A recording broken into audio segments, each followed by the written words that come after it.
Hello everybody and welcome back to another Worldbox simulation. Today, we are gonna find out which civilization would be more successful. We've watched two other videos similar to this in the past, and both times I believe that the geniuses got the better of the idiots. And right now, the score is 1-1. The idiots have one win and the geniuses also have one win. So this is kind of like a tiebreaker. Let's see which civilization will prevail.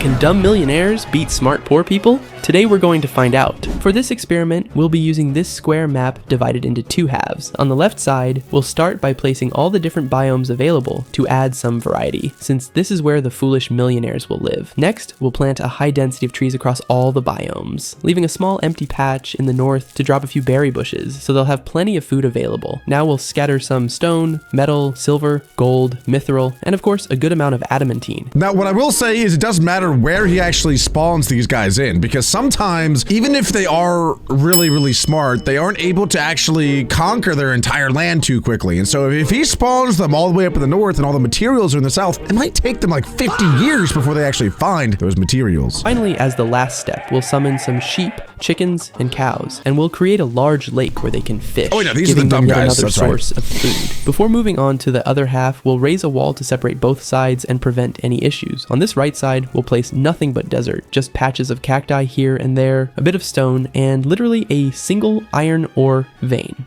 As for animals, we'll throw in a few scorpions, buffaloes, hyenas, snakes, and so they can't say I'm completely evil. We'll also drop in a few armadillos, which don't attack and can be used as food to avoid starving, at least in the beginning. Just like on the left, we'll also place a lake here, though much smaller, so they can cool off under the intense desert heat. Now then, with the map ready, we'll drop 10 humans on the... Look at how unfair this map is. You guys need to let me know right now who you think is gonna win. For some reason, I feel like it makes sense to go with the geniuses every time, but they are at such a significant disadvantage. Like, low-key, they might just die. Like, I consider myself a genius. I wouldn't survive a desert with nothing but my bare butt cheeks. That's not enough. That can only get me so far before I run out of nutrition. I last like 3 months, and then I think I would die. With the map ready, we'll drop 10 humans on the left side and give them the stupid trait. On the other side, we'll place another 10 humans, but with the smart trait. On top of that, we'll modify their DNA to grant them even more intelligence in both chromosomes, which gives them a total of 66 intelligence points. With nothing else to add, we hit play and let the first years of history unfold. The smart ones quickly start exploring the area to analyze the terrain and its resources. The foolish ones seem to be progressing faster though, as they already have a campfire, a hut, and a storage building to keep their abundant resources. That does make a lot of sense. Even though these guys are dumb, they should get off to a much hotter start. But the longer that this goes on, I think the bigger advantage that the geniuses have, because obviously right now they have like essentially nothing. But because they're smart, they should be able to make farms and go mining eventually. But it's gonna, no matter how smart you are, that still is going to take a lot of time to actually make a civilization out of nothing. Still, some of them get lost now and then and don't seem to know what to do next, while others just keep hammering a campfire. I'm not sure why, but the animals are jumping around like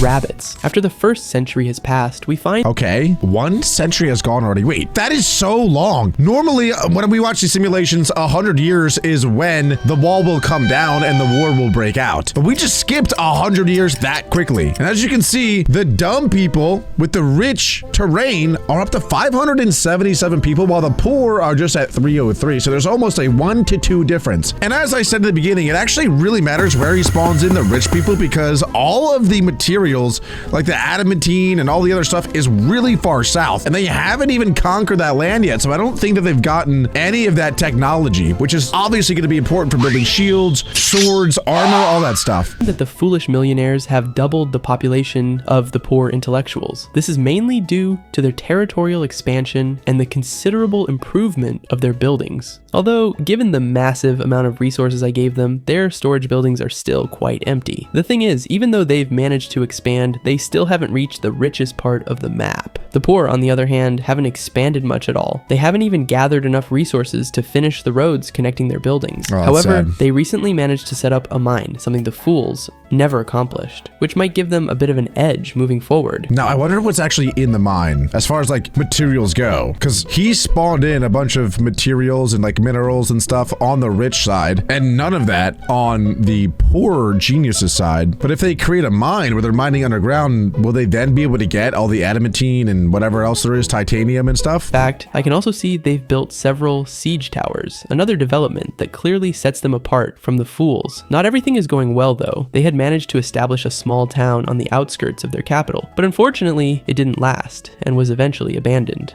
Still, they might be able to reclaim it soon. We've reached the year 500, and the situation is quite curious. The rich fools now have a much larger total population than the poor intellectuals. It's actually not that much of a difference. I mean, it's 350-ish difference, but proportionally, the poor have actually grown pretty much one-to-one with the rich for the last 400 years. That's actually really good for the poor. I told you guys, the longer this goes on, the better it will be for the poor. However, the latter actually surpass them in military numbers. With approximately 560 soldiers, that makes up about 50% of their entire population. Meanwhile, for the rich fools, it's barely 30%. That said, in terms of progress, we can't deny they're doing very well. The fools have managed to settle nicely, building docks and fishing boats to take advantage of that valuable resource. They've also created a small settlement on the edge of the mineral-rich zone, where miners can be seen absolutely thrilled with their work. Across the rest of the kingdom, there's a high density of houses, although they still have a lot of room for improvement, provided they manage to develop the necessary knowledge. I can also spot some barracks for military training, something that looks like a museum. Did you guys see those Charizard statues? Wait a minute, low-key, this whole time I've been Team Genius, but if they're gonna make these Charizard statues, I might have to go Team Idiots. Necessary knowledge. I can also spot some barracks for military training, something that looks like a museum, a marketplace to boost trade among citizens, and even a rather luxurious palace. The northern part is still much more underdeveloped. It seems the further you get from the mineral zone, the less development there is. In fact, some palaces are still made of wood. Over in the kingdom of the poor intellectuals, things are even worse. While there's a clear structure to how their homes are laid out, we see very little actual development. Still, that hasn't stopped them from building markets, barracks, and museums. So it's not a matter of lacking technological advancement, it's clearly a lack of resources that's holding them back.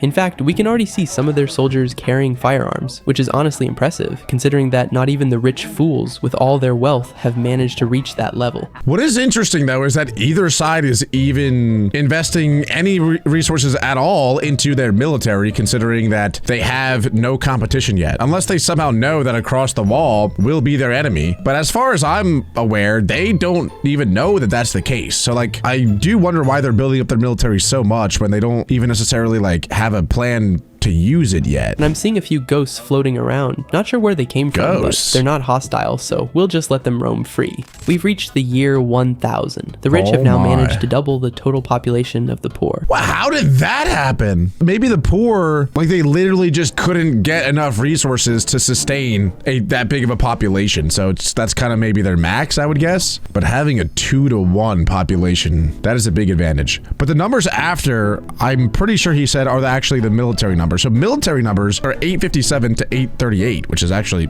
really close. Now, if I were on the genius side, I think that the proper play here is not to go to war with the idiots immediately, but instead try to bargain some sort of treaty, some sort of truce, get as many materials from the rich as possible. This way you can make the highest tier weapon, and then you go in and slaughter them all and kill their families. Is that evil? Am I an evil person? Let's see if that actually happens though. However, their military forces are almost evenly matched. Despite not being able to connect all their homes with roads, the poor have clearly opted for a high-density housing strategy, sacrificing the development of existing homes in favor of quantity. Even if many are just small tents, this allows them to house more families and increases the chances that some of their members will join the army. One detail I hadn't noticed before is that many people can be seen walking around with books in their hands, a clear sign of how much they value knowledge, and without a doubt, that's what allowed them to get this far, despite their limited resources. Yeah, I do wonder how smart they actually are, because when you click on individual characters, it tells you their intelligence level. So I do want to see like how different they are now, because I'm sure they've developed over time, especially now that they're reading and writing their own books. So they're probably much smarter now than they were in the beginning, and I'm curious to know what the difference is now. On the other hand, have also built a massive number of homes, filling nearly every available space, which explains why they've managed to surpass the poor by such a wide margin. Still, even in the mineral-rich areas, many houses remain underdeveloped.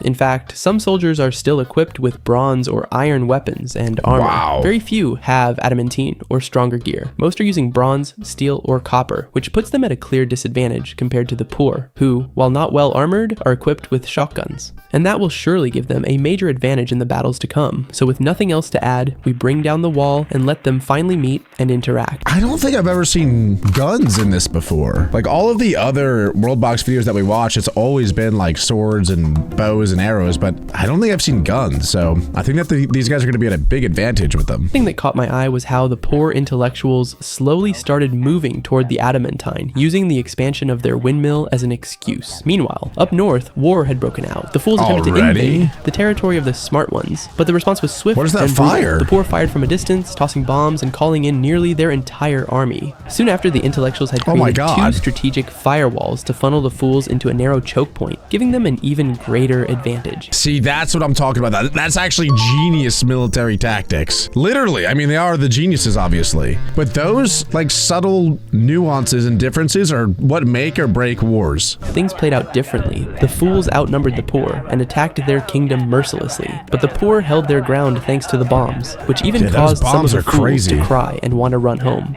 Meanwhile, in the south, the smart ones were launching a counter-invasion, destroying key structures like markets, defensive towers, and even fishing boats, all in an effort to cause maximum strategic damage. Before long, they had already conquered the first town and were swiftly moving to take more ground. At this point, the smart ones had more than double the army size of the poor fools, though the fools still had the greater total population. I thought the smart guys would win, but I did not realize that it would be like this. I thought it would be a slow and grueling battle, but they're just dogging the other guys. Like I gotta call a spade here. I mean, they're literally just walking right through them. And so the intellectuals kept expanding, pushing forward. Look at this. The fools didn't go down easily, but their motivation didn't last long. Soon, the smart ones had not only reclaimed lost territory, but conquered even more. By now, the poor intellectuals had grown to over 3,000 citizens, while the once rich fools had dropped to barely 600, and they inevitably fell to the overwhelming power of the smart ones. After 30 years of war, the intellectuals had completely conquered the kingdom of fools. Considering the simulation went on for, I think you said 1,000 years, it only took 30 years for them to completely eradicate the fools. That is insane. Taking over all their architectural advancements and vast resource stockpiles. Only time will tell how far they'll go now, with all this new wealth at their fingertips.